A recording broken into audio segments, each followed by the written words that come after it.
is an Unspoiled Network podcast. This is Spoil Me, covering Fullmetal Alchemist, Brotherhood. Episode 24, Inside the Belly. It's funny because it works on multiple levels.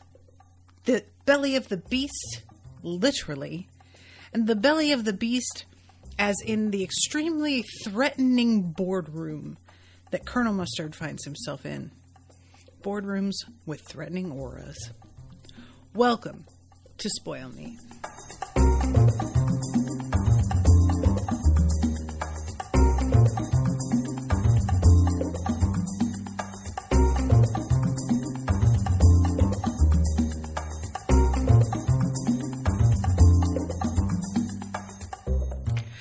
Welcome to the show, everyone. I am Natasha.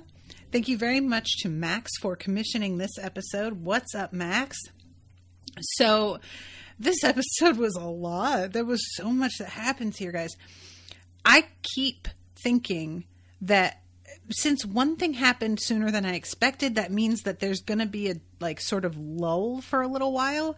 And that keeps not actually being true, which means that I'm just not expecting as much to happen, period, as is clearly going to happen. That's like where I'm at, right? So we've got, I should mention too, I just want to let all y'all know, because people were telling me to try out Crunchyroll instead of Hulu because this has been a problem.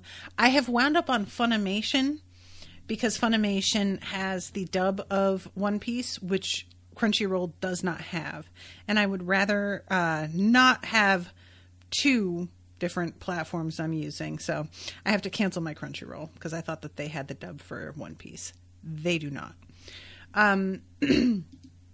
So, Candace says HBO Max. Yeah, I know, Candace, but I wanted One Piece. So I'm just on here at the same time anyway, because I may as well, just so this is an episode full of weird reveals and things that I won't say that I thought were off the table so much as I expected that what we had seen so far was as far as we were going to go.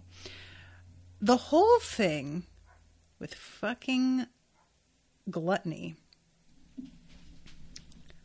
What? I didn't really get into this last time because I didn't have time.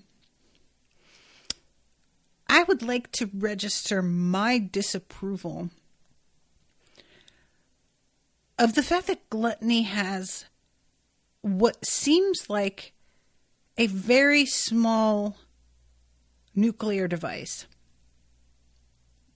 that he can just detonate from his stomach. At one point, I think it's Ling, says something like he had another monster inside his stomach. And I'll be honest, that is not how I read what was happening. And I'm not sure if it's supposed to be that or if it's supposed to be that Ling sees this and is mistaken himself. But I just thought that Gluttony was that he was sort of more malleable and had some different, Envy can turn into different people and different creatures, as we see later.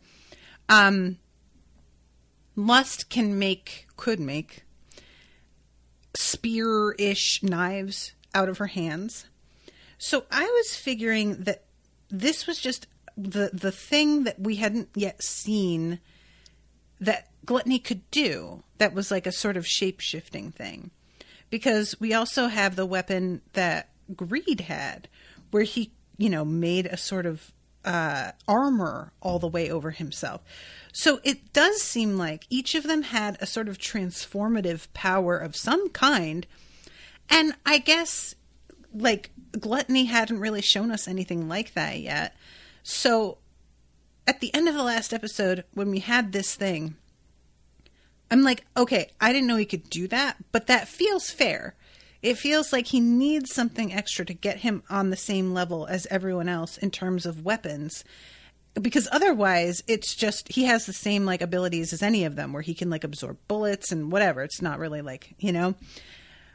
And I just figured that the mouth was going to be because it's part of his overall aesthetic. Despite the fact that I don't really understand Lust's thing being part of her aesthetic, but it's fine. Now, the suggestion that this is a different monster is extremely curious to me. And I'm also wondering if it's like another portal, because it's got the eye, and we saw that eye in the portal and the way that there's like clearly a relationship with that. And there was a part of me that almost wondered, like, is this actually an entrance to a portal in his stomach somehow? I don't know how that would work. I don't know how anything would work. So I'm pretty much just going to like, all right, maybe, for literally any thought I have on this. But then we actually get to see from Ed's POV after he's eaten. And it's like he's in somebody's like backyard shed. You know, it's like there's a bunch of abandoned projects littering the ground and shit that's not been moved and is rusting over. It's all like bones.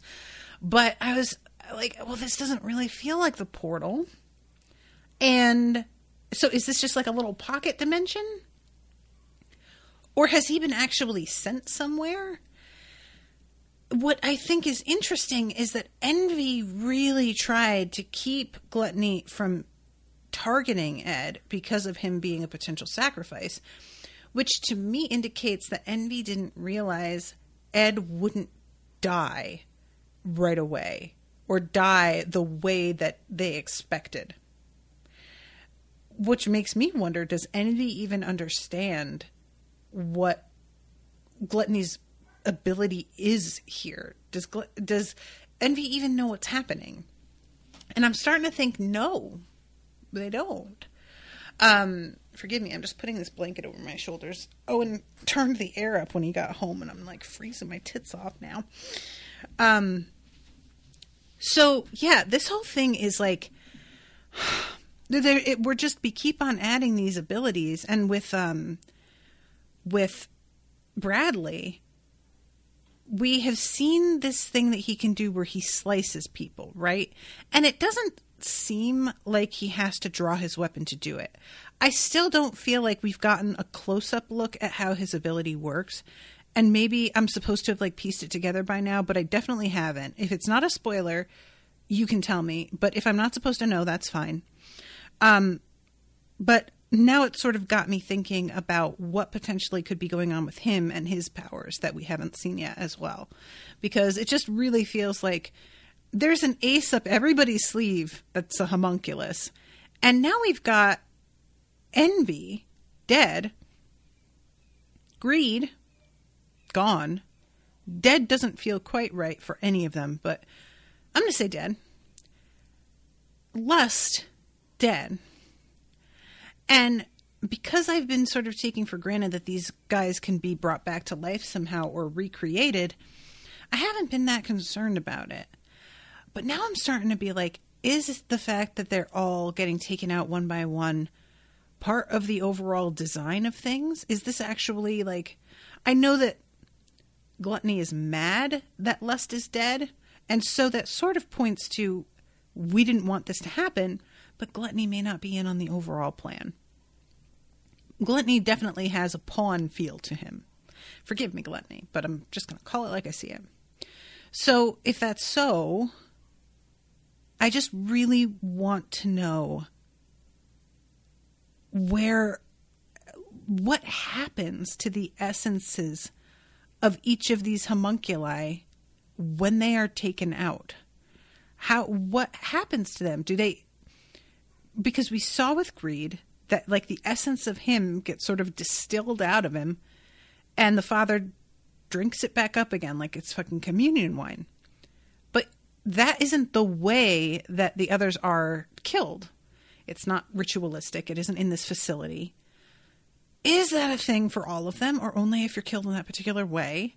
And like, how did he bring them about? There's just so many questions. So many. So, okay, I am going to start talking about the actual episode itself here. We start off finding out, because Envy has brought his breakfast and lunch to him, this doctor that I thought was dead, Dr. Marco, is still alive. And he is being kept as a potential sacrifice. Now, I know that they have, like, I think they had mentioned his potential, but I just kind of assumed that, you know, for whatever reason, it became sort of untenable to keep him alive. And so they were like, you know what, we just kind of have to cut our losses because he's sort of interfering with things. So let's just get rid of this guy. And the fact that he is still around, I find, like, surprisingly comforting, weirdly. But I also, like, it seems like he's being treated fairly well, but there's a part of me that's also like, how long have they had him and how long has it been like this for him? And he's telling Envy, I've been sort of trying to sit here and think about what being a sacrifice means. And I think you're using this land and its people to form a giant transmutation circle. And your hope is the end result will be the creation of a giant philosopher's stone. That is a wild, like, the picture for that is so big that it never even entered my head. And he says, am I wrong? And Envy says, so close, not quite, but you're on the right track. And he literally just slumps and says, then what is it? I don't know why, but him just straight up asking and looking genuinely sad, like he failed an exam or something, got to me a little bit. It's just like, I just thought I had finally figured it out. Oh, come on. That's not it either, you know? And Envy says, the question is, are you going to cooperate with us or not? And this is when we get a hint about things beyond what he had expected. Envy says, we're going to be using your village, its history, if you don't decide to help us out. Lust told me about the arrangement. We'd agree to leave the village alone if you would do whatever we ask. Agree to work with us and kill everyone in the country, or refuse to work with us and watch everyone in your beloved village die. And Envy goes off on a tangent here that they go off on again later about how human beings are too emotional and that they let their what's the word I want? Not sympathetic. Help me out, guys. What's the word for when you have, like, nostalgia and whatnot for things? Sentimental. That's the one I want. They let that get in the way of rational action. And that is, like, certainly 100% true. I mean, no doubt at all. There, of course, rational in the absence of any emotion becomes irrational. Like, you have to have both, or neither of them makes any sense. But we tend to think of ourselves as more rational than we usually are. And we can be very rational on the outside, like, of situations. But when we're in it, that doesn't work as well.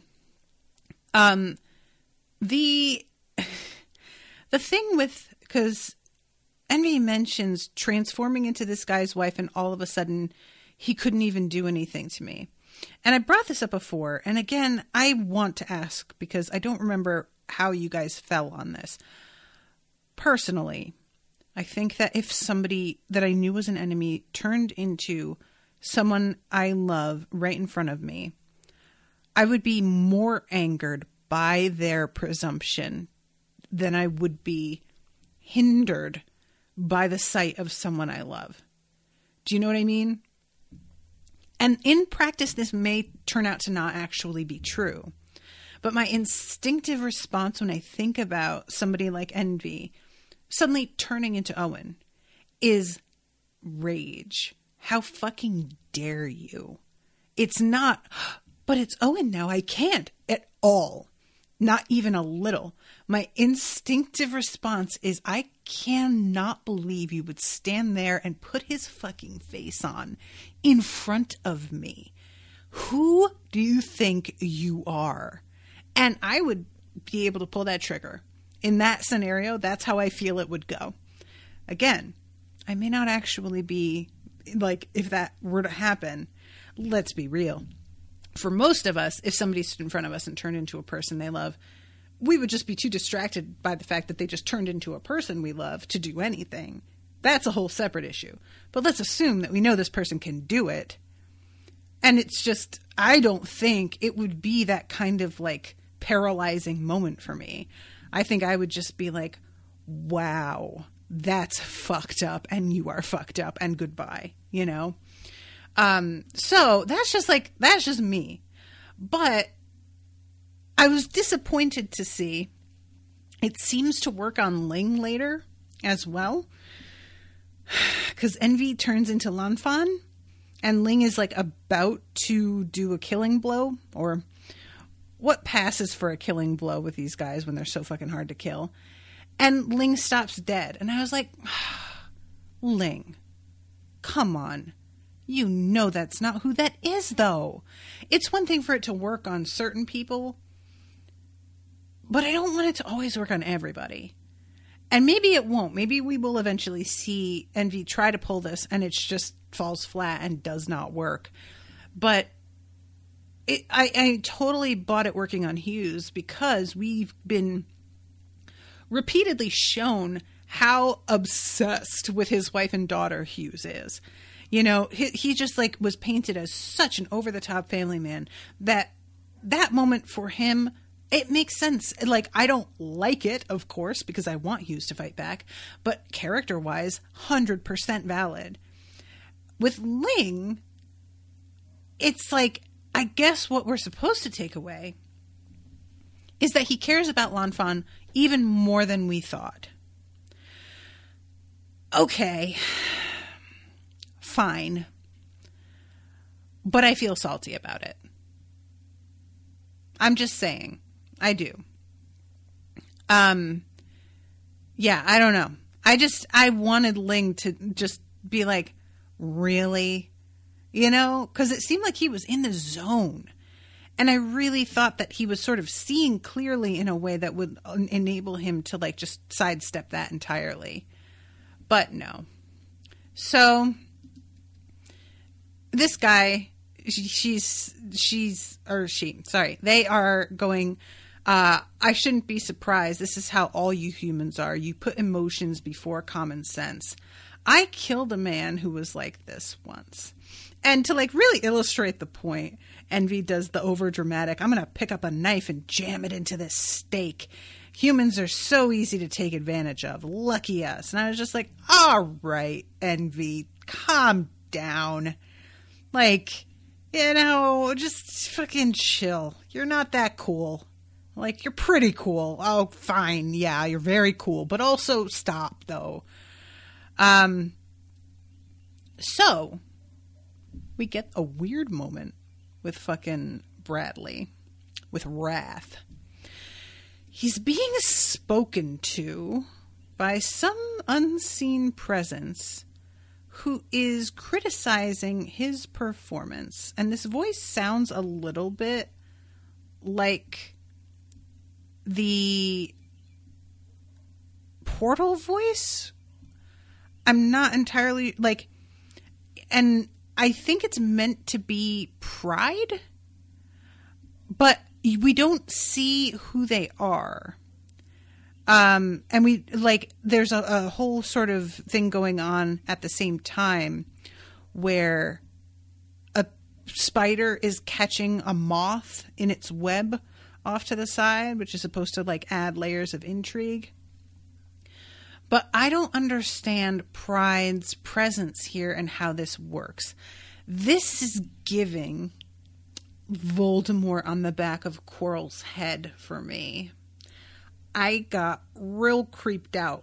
I was like, Wrath, does Wrath have pride in him? Is that what's going on? Because it doesn't really make sense, because why would we have never heard Pride's voice before? But maybe Pride is asleep. Maybe Pride sleeps most of the time. I don't know. Voldemort didn't talk all that much. He just talked when he needed to, when he had to really get his guy fucking up to par because he was fucking up. And it seems like Pride feels like Wrath is fucking up. So maybe that's why. Or it could be that Pride is invisible. I'll tell you what, guys. I really had a moment there where I was thinking Colonel Mustang was Pride and didn't know it. That's the thing about these homunculi, is that they all seem to have a memory of being made, or a self-awareness, but I don't know how completely universal that is.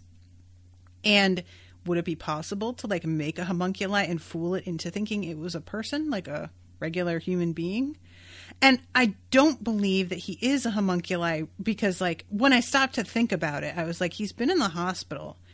He's had broken bones. If they were doing shit medically, they would have noticed weird things about him. It would have come out.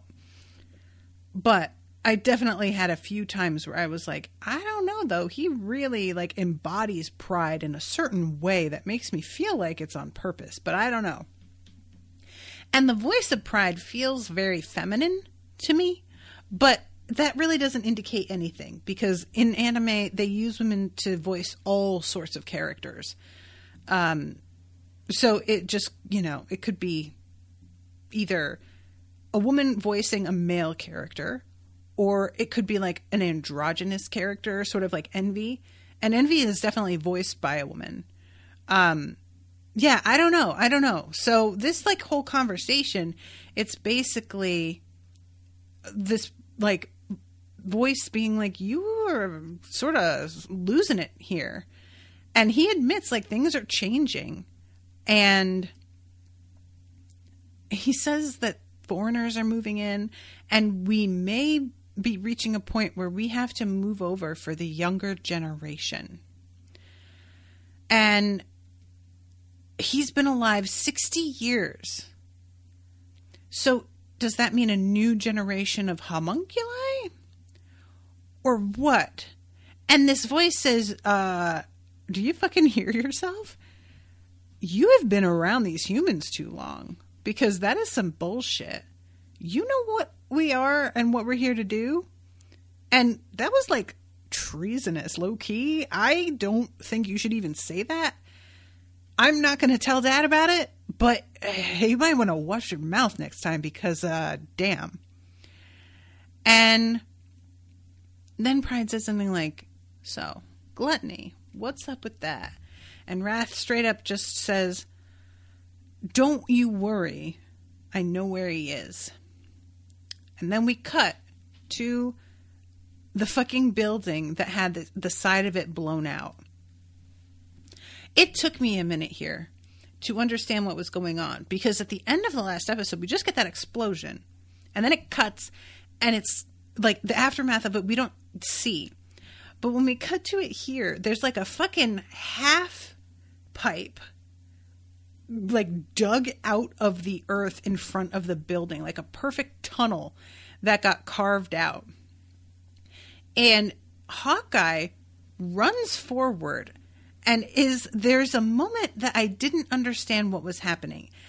Hawkeye runs forward into this pit, and there's a moment of electrical, a storm, a sphere, and the end of her gun disappears.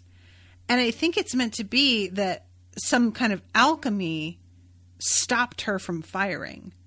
But I couldn't tell, because at the same time as she is running forward, somebody yells, "Stop." And I couldn't tell if this was a result of whatever it was that Gluttony had just done with his weird belly power, Or if that was one of the alchemists on our side, like rendering her gun useless so that she wouldn't continue trying to fight this thing. Because I couldn't quite tell I don't really understand the parameters of what Gluttony's like power is with this, you know? I don't think we have seen any of the homunculi exhibit the ability to use alchemy. And if that is indeed what cut the end of her gun off, I assume it has to be one of the boys. But that explosion is also something we haven't seen from any of the homunculi before. So I just don't really know what rules I should look at as being like hard and fast, and what rules are just what I've seen so far is all I know, you know? And guys, also at the end of the last episode, I didn't realize that the bottom of Gluttony's jaw is gone and extends down into this open maw with the eye in the middle.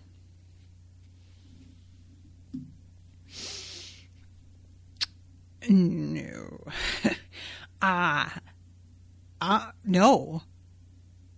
Mm-mm. I don't like that. That is like, what if the Predator, but you just like grabbed his bottom lip and like yanked on it? It's all the worst things. Somehow this like opening in his gut being separate from the rest of him felt like okay, like still horrifying, but also within the parameters of what I was willing to understand and process. Once I saw that they were connected in this way, it was like an extension of his own mouth. It kind of broke my brain a little bit. I don't like it. I'm just saying I protest. So that's what I'm saying.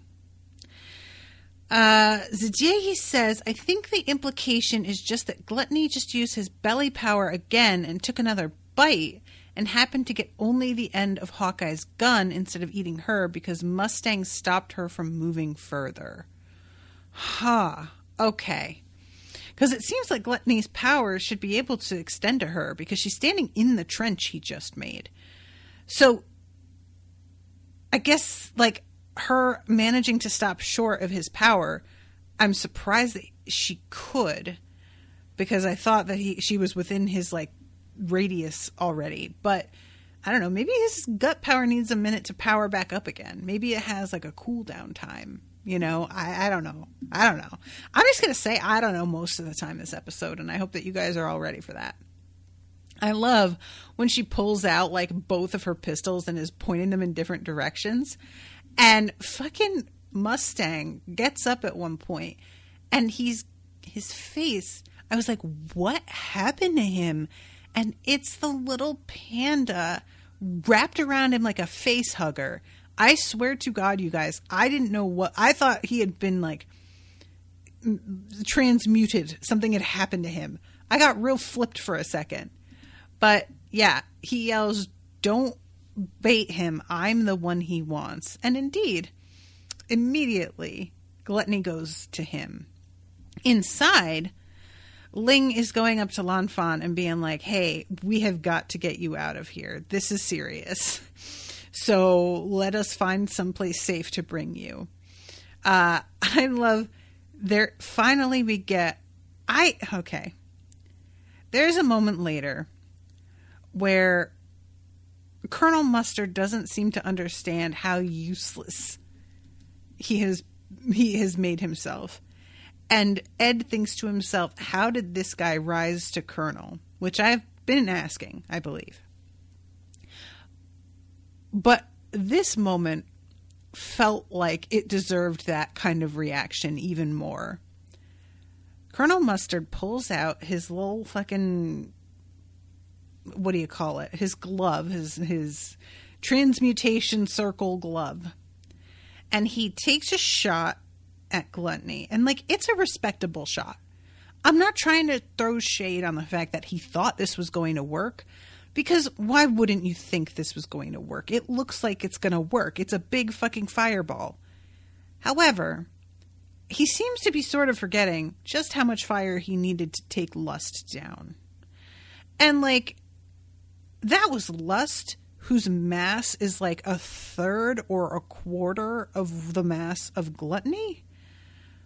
You're gonna need proportionally more fire, sir. So he takes this shot.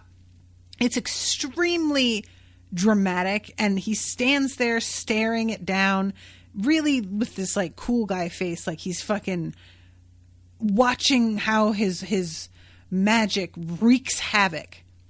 But then all of a sudden the fire just turns into this sort of like whirlpool and gets sucked into Gluttony's mouth. And then Gluttony burps. He belches because he just ate a lot. And, y'all, I was so embarrassed for him. I was so embarrassed for Colonel Mustard. Come on, guy. You keep doing this. You gotta know by now. Bruh.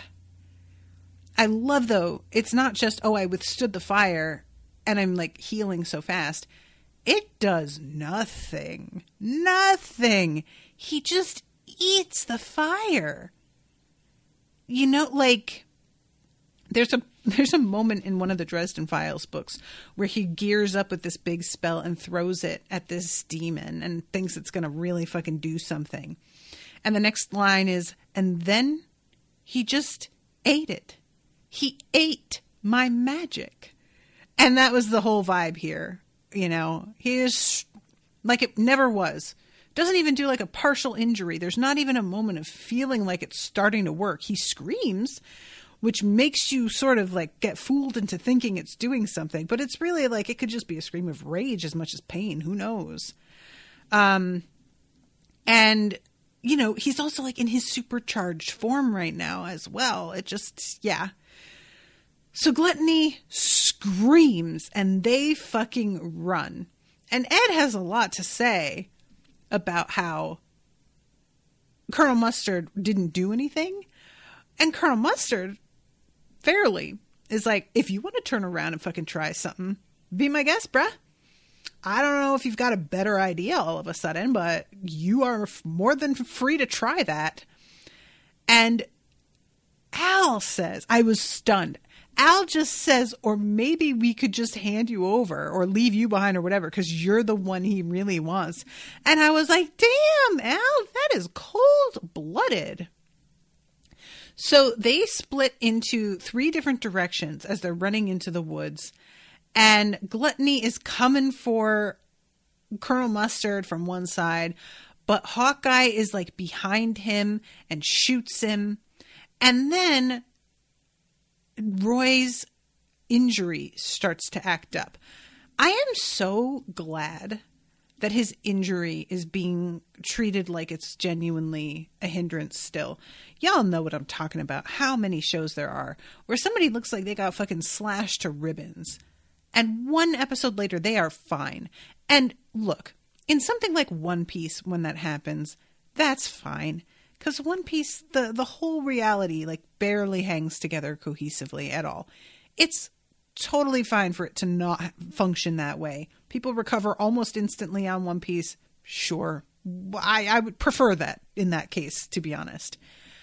But if you're going to have a show like this where there's real stakes and consequences, you had better have a real injury stay a real fucking injury, man. I don't have any patience for even the thing that they will do sometimes, which is, oh, it hurts so bad, and yet I'm able to fight exactly as well as usual. Ugh. It's like, we're going to address it, but we're not going to have it actually affect anything.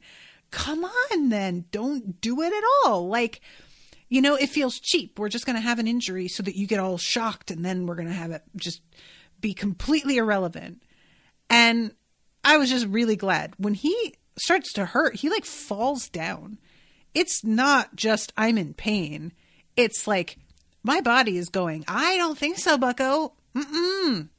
No, we did not sign for you to go and do this. You are supposed to be in bed. So I just really like whenever that's like made real. And as he is like dealing with this, the car pulls up to Ling as he is carrying Lan Fan out of there. And it's the coroner who is essentially like, Ling, you get in this fucking car and get this bitch in this fucking car, and we are going to leave, because Ling is like, what about the others? And this dude is like, I'm not staying behind for them. I'm not military. I'm not doing it. Okay? And to be honest, I'm not that mad. You know, it's the kind of thing where, okay, look, if he were a hero, would I like it? Sure. But I also like when not everybody's a hero. However, then he starts to sit there and slam on the horn to let them know where he is, because he's like, what is taking so long? And I was like, oh, okay. So you have a big talk about how I'm not doing that, and then you fucking do that. Which I have to be honest, I think that's my favorite. When a character just does the right thing without thinking, it's very admirable, and it certainly tells you a lot about them, and it's great. But the people who are like, I'm not gonna fucking risk my life, are you kidding? And then they turn around and they're like, all right, fine, I'm risking my life, whatever. That feels like just so much more genuine to me. That is how I function a lot. And I think a lot of us do. You need a moment to adjust to the fact that you know that there's a right thing to do here, and it's not great, and you don't like it. So you're allowed a moment to just be like, well, I'm not doing it. And eventually you fucking grow up and decide to do the thing anyway. But having a moment of just, oh, I don't think so. Especially when, like, this is not a thing he signed up for. He signed up so that he could help them with an injured woman, not because he thought that they were about to be attacked by one of these things. That is extra understandable for me. And I would really not have been that angry if he just took off with Ling and Lan Fan. Or, alternatively, if Ling had handed Lan Fan over to him and been like, you guys get out of here. I'm fine. I'm going back in. Which might have been the other thing that he was going to do. I am somebody who I need a second. There's so many times where I am aware of what I really should do. But there is a perfectly good excuse to not do the right thing.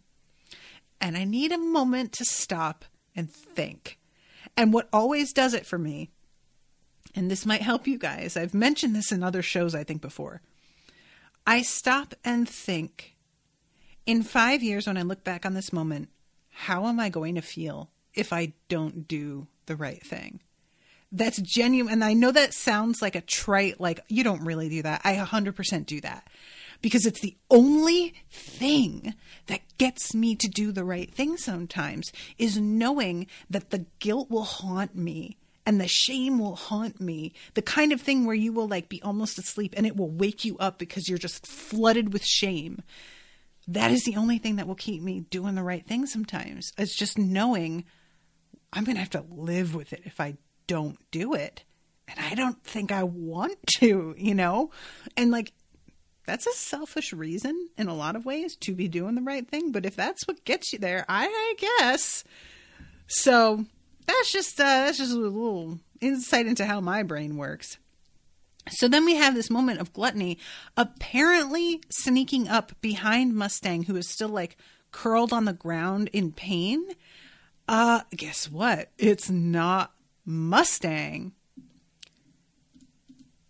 It's a fucking little dummy that he made. It's a little doll. What? Y'all, when did he have time to whittle this? Did he, is this a, it's made of wood. I'm assuming that this falls within the purview of an alchemist, but it was so funny to me. It's got a little face painted on it and everything, like with X's for eyes. He really went for it with this. So, yeah, this is just so, so goofy. Gluttony's yelling, no! And they are at the car at this point, getting in. I love that this little panda is still on Al's shoulder. And this is when they have to, like, tell... I love Ed's face when he gets mad, and he yells, full on yells at Colonel Mustard, because Mustard is like, you think I'm leaving this to you? At one point, Hawkeye says, I can't let these children fight this fight. Look, Hawkeye, I recognize that you're not like in charge of the way the state alchemy department is set up. But I gotta confess, I find it super suspect that y'all are like, yeah, we'll let these children become state alchemists. We will let them, like, join the military and put them out on the street fighting Scar, the biggest threat to grown-ass men state alchemists. But then this moment, up against this homunculus, we're suddenly going to be like, well, you're children, and you can't stay here. Y'all got to pick something. Either they are state alchemists, and you treat them like that, or they are children, and you treat them like that. But y'all can't just keep doing this back and forth thing. You know? I just don't, I don't have the patience for it. And I'm willing to give her a bit of a pass because, like I said, Hawkeye is not in charge of this, and she is not the one that, like, suggested they should join. But later on, Colonel Mustard says something similar, like kind of repeats her own words. And I was like, no, you extra don't get to say anything because you were the one who, like, convinced them to do this. So, no, shut the fuck up, sir. Stop it. So they yell at him to get the fuck away. Hawkeye tells him, you're right, you won't be any use here. This is when Ed says, how did this idiot make Colonel? And they finally take off. So they then drop the bomb. Hey, by the way, the Fuhrer is a homunculus, so probably you should go and do something about that. Da, da, da. So the car takes off. Our guys are left behind. And they're given a weapon. And this was sort of one of those moments that I think, as an American, doesn't hit as hard. Because we don't have gun control. Everybody owns guns. Guns are like a thing that you can go buy at Walmart if you've just got your debit card. And it's just not really a thing that feels huge to us for someone to hand you a gun. But it's a big moment here where Ed and Al are given a weapon by Hawkeye. And Ed stops and thinks about how he told Winry that her hands were not meant to kill. And he's clearly like looking at himself going, so I guess my hands are meant to kill? He's clearly like having a moment here of just not really like liking what this sort of says about him, that he's in this position right now. And I totally understand, like that is a thing where you say something to one person and then you find yourself in a place that's like the opposite, and you sort of realize, wow, I was telling them how great they are because this and this are true about them, and now I'm realizing those are not true of me, which means I am not as good as they are. Just, you know, I've had those moments. That's fine. I'm not as good as a lot of people. But because Ed and Al are always using alchemy as weapons, it's hard for me to understand the moment having the gravity that the show seems to want me to give it. Do you know what I mean? Because it just feels like y'all are always fighting on 100. You're trying to like take down enemies to death. And I know that they say we don't kill people. But it's the same sort of vibe as like when Daredevil says that he doesn't. Okay, you didn't break that man's neck yourself, but you threw him off a 3-story building. So no, you didn't aim to kill, but you didn't care either. Come on, you know? I don't know. It's just a moment of feeling kind of like, this just feels like another weapon at your disposal. It doesn't even necessarily have to be deadly. It can be, but it doesn't have to be, much like your own abilities. Meanwhile, in the background, we've got fucking Gluttony just shooting off his weapon all over the place because we just keep seeing these like dark clouds filled with like red lightning. And it is amazing because he's just essentially having a giant tantrum in the woods with a teeny tiny nuclear weapon. And it really is, that is a way to spend your night. I've had these nights. I get it. And yeah, he's essentially just trying to burn down all of these like trees to clear space so that he can find this motherfucker. And he is losing it. Really, truly is going left in a way that we haven't seen so far. I mean, even when he started this ability, I was like, okay, this is him at 11. I don't think so. I think he was at like 9. And now that he has lost Mustang and he seems instinctively to know he isn't going to find him again, this is truly, that's it.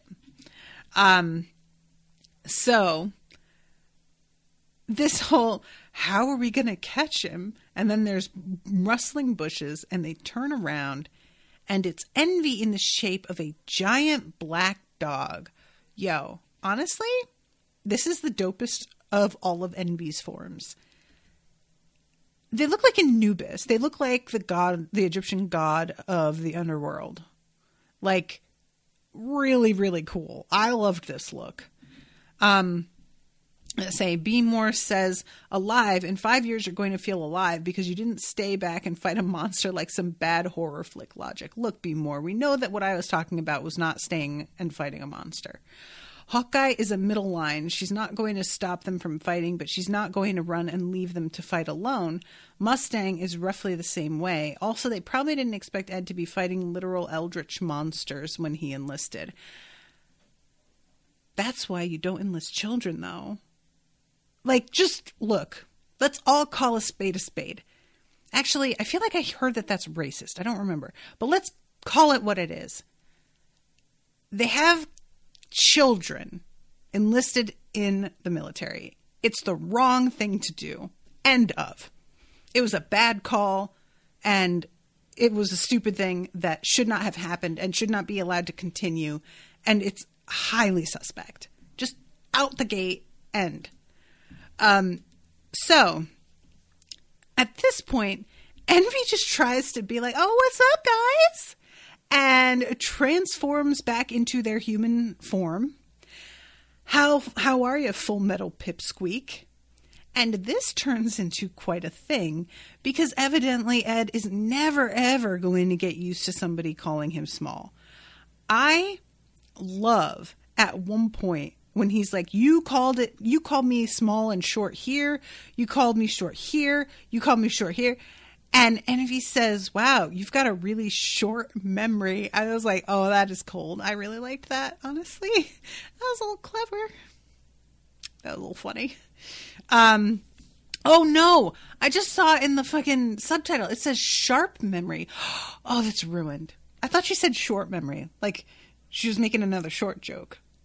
Oh, that's tragic. I really thought that was funny. And now it's not even what I thought. Oh, well. So Envy basically is like not happy at all with Gluttony. They're like, I don't think, like, first, you're not supposed to try and kill these guys. And also, the fact that he went after Lust, like, you can't lose your head like this. And then Ling says something interesting. How many people are inside you, homunculus? And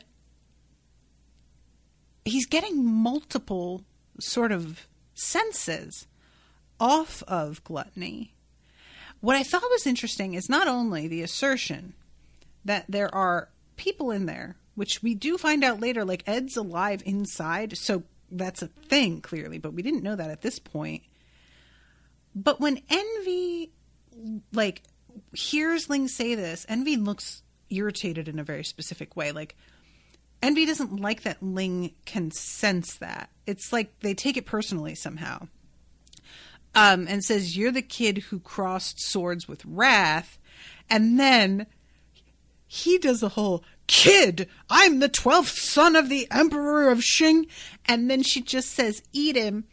And we've got a chase scene and he's running away screaming, and it's the best. Oh my God, I love it the most. It's so, anytime that we have like the abrupt cut from somebody being really like grandiose and then all of a sudden they're crying or screaming and running away, it's just so good. Always good. So Ed transmutes a giant wall between Ling and Gluttony so that each of them can engage in their own fight on each side of the wall. As this is happening, we go to Bradley's dinner with his family and his son reading the essay that he wrote about his dad. Y'all, why are we... I feel like there's got to be a very specific reason for this. But why do we sit through all of it? It's the whole thing, you know, the people of Amestris are always in his heart. He dedicated his life to making them happy, deals with all sorts of problems each day. And it's all overlaid with this fight scene. And I know like it's supposed to be, it's what his image is versus what's actually happening in the country. But the thing is, like, he isn't, I think it's because I don't feel like he's the mind behind a lot of what's happening right now.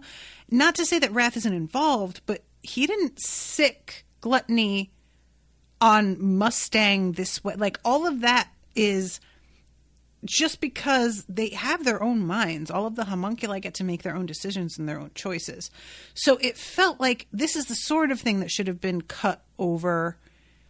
Let's say if the genocide had not already happened, you would cut this over the scenes following Bradley giving the order to completely annihilate Ishvala. You know, that would be appropriate. But it happening here, it just doesn't really seem to work for me. But it doesn't matter. It's just, you know, one of those moments where I sort of expected something very particular and I don't get it, but that's not to say I'm not gonna. It's just, in the end, we wind up having a moment with Colonel Mustang. But again, if we, like, then you would want to sort of have it layered over that. Ling is fighting with Envy, and you know how it is. He's taken Envy's arm off, and it looks like he's got the advantage, and then he gets distracted, and Envy smashes into him, but he's on her, about to do the killing blow. She turns into Lan Fan, and as she has, like, the Gluttony is behind Ling, about to eat Ling, as he has been instructed to do, when Ed jumps across to save Ling into the direct line of Gluttony's fire, which Envy sees and is like, oh no, I can't allow that. So Envy reaches out to grab Ed before he can be eaten, but it is too late. So not only is Ed gone, but Envy has been burned down to the rib cage and begins to just disperse and disintegrate. And one of Al's arms has been shortened, cut off. And Al begins to completely flip out. And Gluttony says, I can't spit them out. I swallowed them. And then Gluttony's stomach closes up, which is curious because it feels like what I think happened is that Gluttony realized that he killed Envy and is like, oh shit, and sort of just closes up shop because he knows he's like gone too far. But Al is like absolutely fucking devastated, and I felt so bad because I know Ed is going to be fine. They're not killing Ed, at least not now. But Al doesn't know that. So then we cut over to Lan Fan waking up, being like, oh, I'm going to go and help my lord. And the coroner just being like, dude, can you fucking not? Look at you. Your arm's off. It's just a flesh wound. But yeah, Lan Fan, no offense, hon. You are in no fit state. Lay down and be quiet. So Roy decides that he is going to go and begin to spread some of this information.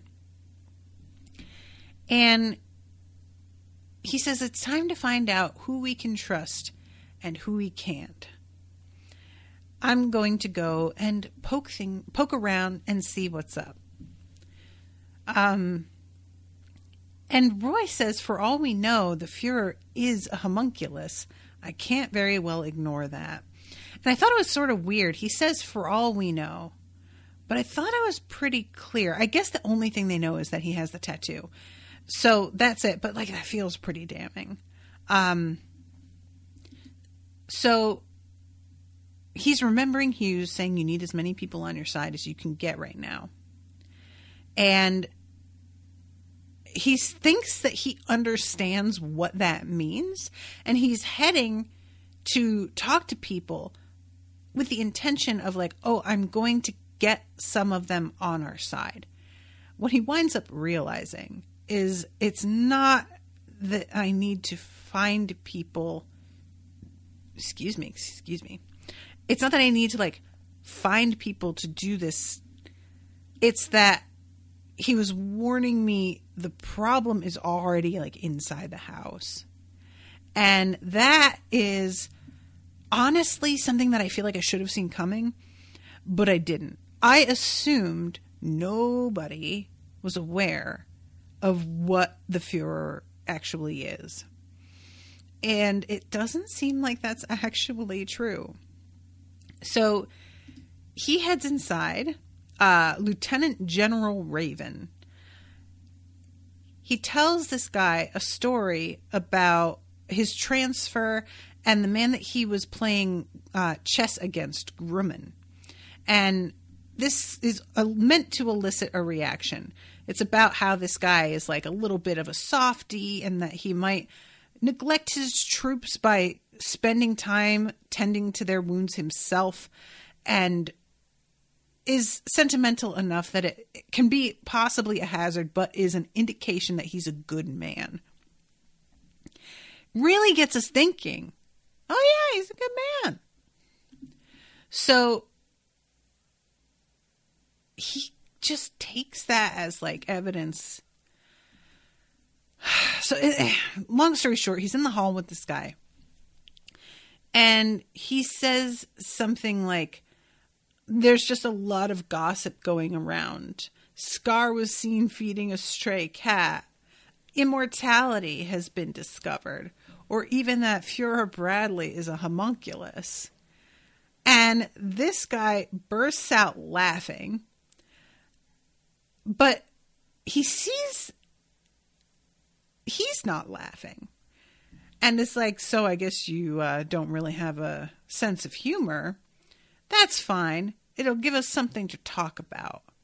And he opens a door, and there is a room full of extremely brawny-looking men, for the most part, all waiting for him. And Fuhrer Bradley is at the head of the table. And Raven says, go on, tell your little joke. Please, go ahead. And this is when Bradley is like, so let's say I'm a homunculus then. You're going to spread that around? All right. Sure, I'm a homunculus. So? Want to fight about it? basically, you know, you want to make something of it. And I don't know what this means. Does all of this, like, are all of these guys homunculi? They all just, it's the kind of thing where they may not even know that Bradley's a homunculi, but they know he's up to something shady and they're fine with that. But it does seem like they know. And he says, like, basically, oh, the danger is coming from us. And that's a hell of a position to be in. Are we the baddies? I really don't know what this means now, though. Like, all these dudes, they're very high ranking, but I don't know what positions they hold and what exactly they control and what their interest in this is. Are they being, like, hoodwinked? Have they been lied to about what the objective is? Have they been promised some sort of reward? Is there an ideology here that they are subscribed to? And is it an ideology that is known to other people and these guys just really buy it? Or is it like a secret, you know, like, what is it in the fucking, oh my God, you guys know the books with, it's Dan Brown, right? And he writes the books with the, like, oh yeah, Leonardo da Vinci left clues in the painting of such and such about how Jesus actually banged Mary and now there's descendants of Jesus running around. And everything has its, like, secret code, and there's, like, organizations that are, like, operating in the shadows, and he's very into the Masons. And I feel like this could be that kind of, like, oh, they're the Masons. They're the ones, like, the Illuminati running things behind the scenes kind of thing, you know? Maybe? I mean, is the father involved with, like, how much do they know? That's what I want to know. Are they aware of things like lust and gluttony running around? Or do they think that it's just Bradley? What about Pride still? I maintain that felt like Pride was in Wrath's body. I don't know what to make of it. So, yeah, I don't know what this means. And I feel really bad for fucking Colonel Mustard because he thought he was, like, zeroing in on a good guy here. He really thought he had something. And there is nothing like the feeling of thinking for sure you can trust somebody and then they just say some bullshit that makes your head spin. And you suddenly have to take a step back and go, wait, okay, hold on. I thought we were on the same page here. What the fuck did you just say? It's the worst, you know? It's just, yeah. And I think a lot of us, like, in the past 6 years have really seen that in a way that we had never been privy to before. People have shown their true colors in ways that are unexpected sometimes. So I feel for him really particularly here, you know? It's like talking to somebody that you think for sure is, like, a leftist, and you step into their house and they've got, like, Trump's portrait on the wall and you're just like, I just got a call. I have to go. It's sudden. Total coincidence. Bye. So that's where this episode ends. I feel like there's something that I was gonna mention that I don't remember. Well, just theorizing on where Ed is. He's, like, in a puddle of blood. Like, looks like blood. I'm gonna say it looks like blood.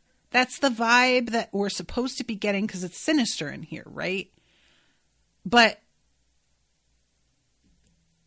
it's like he's not in pieces. There's body parts around, but I don't know where the blood is actually, like, what is this, a digestive tract or what?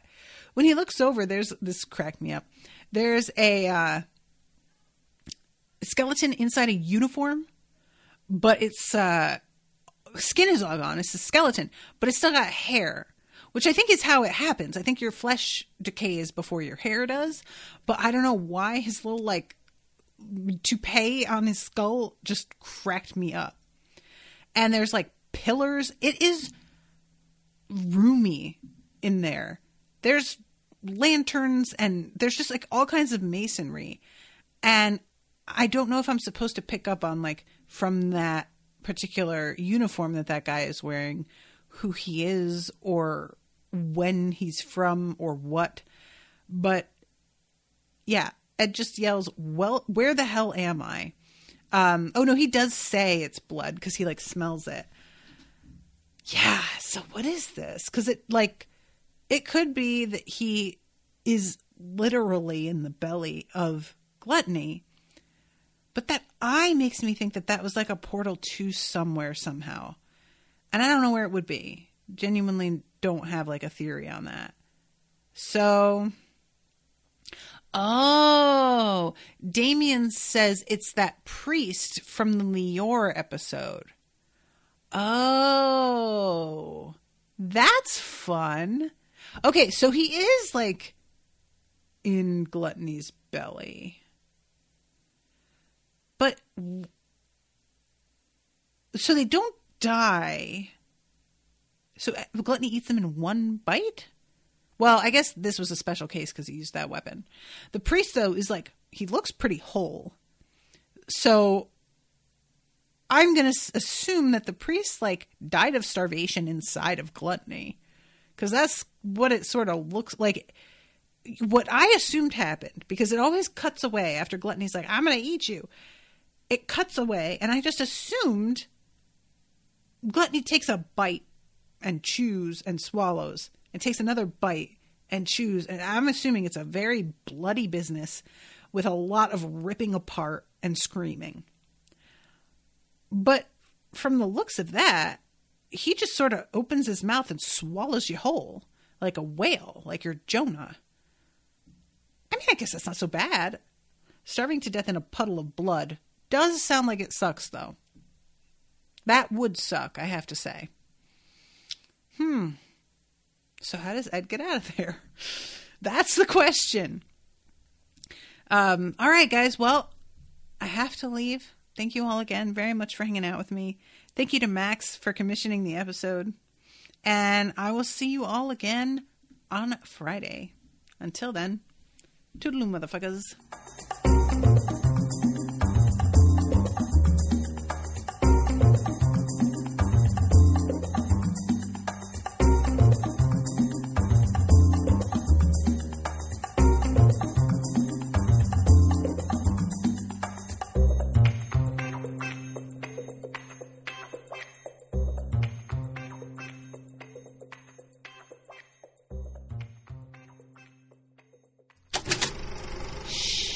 That was an Unspoiled Network podcast.